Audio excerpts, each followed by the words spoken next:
రోమిలికి రాసిన పత్రిక 5వ అధ్యాయం.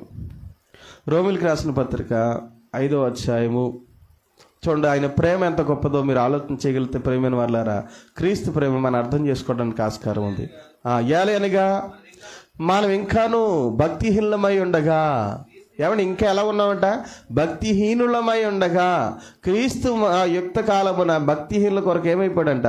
చనిపోయాను. చెప్తున్నాడు అక్కడే, నీతిమంతుని కొరకు సహితము ఒకడు చనిపోవట అరుదు. అంటే నీతిమంతుడి కొరకు ఒకవేళ చనిపోవాల్సి వస్తే గనక, ఒకవేళ చనిపోవడానికి సిద్ధంగా ఉండేవారు ఉంటారంటే చాలా అరుదు.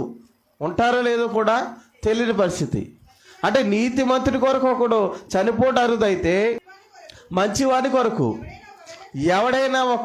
ఎవడైనా ఒకవేళ తెగింపవచ్చును.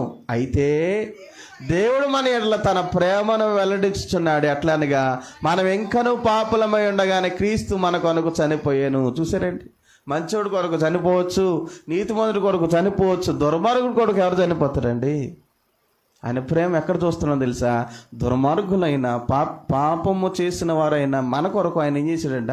చనిపోయాడనంటే ఆయన ప్రేమను అంచనయ్యి